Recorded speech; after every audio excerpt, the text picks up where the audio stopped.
Sound of engines broke the calm of the countryside that morning. Heavy machines rolled in, their steel tracks crushing the damp soil, while sharp blades cut into the earth as if the land carried no memory, no history, no story. Workers in neon vests moved with routine gestures, their boots sinking into the ground, unaware of the storm they were about to awaken.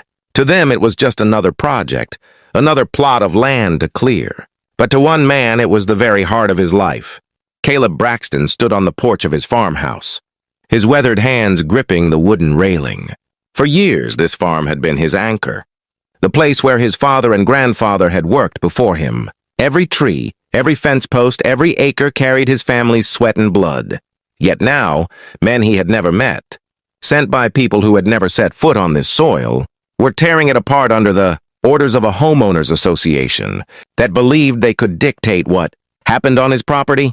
The association had been growing more powerful with each year, fueled by wealthy investors who wanted uniformity, control, and profit.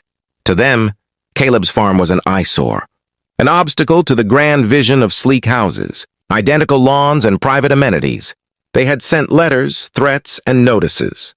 They had claimed zoning violations, environmental concerns, and community complaints. Caleb had fought them off with paperwork and patience, but the sight of bulldozers rolling across his fields told him this was no longer a battle of words. This was war. As the machines dug deeper, neighbors gathered by the roadside. Some shook their heads in sympathy, whispering about how unfair it was. Others, secretly invested in the new project, watched with quiet satisfaction. The air smelled of fuel and fresh soil, but beneath it all lingered the tension of something larger than dirt being moved. Caleb's jaw tightened. He was not a man who raised his voice easily, but today, silence would mean surrender. He walked down to the fields, his boots sinking into the churned mud. The foreman spotted him and motioned for the machines to pause. "Mr. Braxton," the man said with a practiced smile, "you've been given notice. This land is no longer yours to claim." Caleb's eyes hardened. "This land has been mine since before your papers were printed. My name is on the deed, my father's name before mine. You have no right to touch it." The foreman shrugged. "You'll have to take that up with the association. We're just doing our job." The crowd of neighbors leaned in, whispers turning into murmurs. Caleb's fists clenched at his sides, but he didn't strike. He didn't shout. Instead, he turned and walked back to his farmhouse, each step heavy but certain.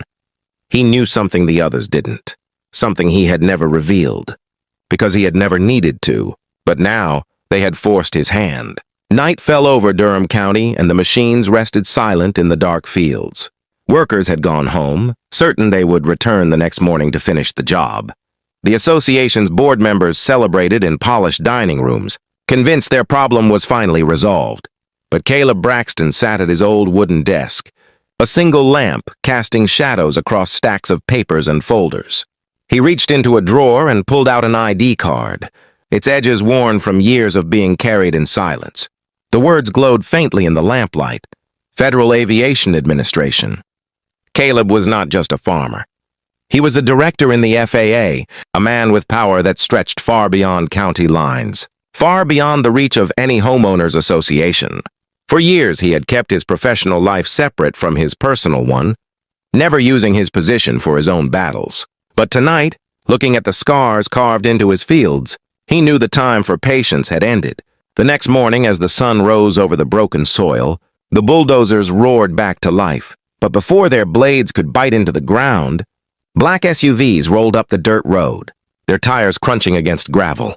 Men in suits stepped out, flashing badges that made even the most hardened foreman freeze. The crowd of neighbors gathered again, confusion buzzing through them like electricity. "Operations are to cease immediately," one agent declared. His voice was calm, but it carried authority that silenced every engine in the field. "This property is under review for federal protection. Any further activity here will be considered a violation of national aviation safety regulations." The story of Caleb Braxton is not just about one farmer against a homeowners association. It is about the eternal struggle between ordinary people who hold on to tradition, honor, and hard work, and powerful organizations that believe money and control can erase history. The lesson here is clear. Never underestimate the quiet strength of a man who knows his worth and his rights. Caleb could have chosen anger, violence, or surrender, but instead he chose wisdom, patience, and finally, decisive action when it was most needed. His silence was not weakness, it was discipline. His response was not just personal, it was principled. We learned that true power does not always come from wealth, numbers, or influence in local councils. Sometimes true power lies in integrity, in holding on to what is rightfully yours, and in knowing when to reveal your strength. Caleb protected his land not just with law, but with dignity. Another lesson is about community and loyalty. Some neighbors supported Caleb, others betrayed him quietly for profit. Life often tests us in the same way. Some will stand by us in times of struggle, while others will sell us out for personal gain. The important thing is not to be swayed by their whispers, but to stay rooted in what is just and fair. The story also teaches that patience has limits. Being calm and respectful does not mean you must accept injustice forever. There comes a time when you must rise and defend what is yours, not with rage, but with rightful authority. Finally, this story is a reminder that every person has more to them than meets the eye. Caleb looked like just a farmer, but he carried the power of a federal director.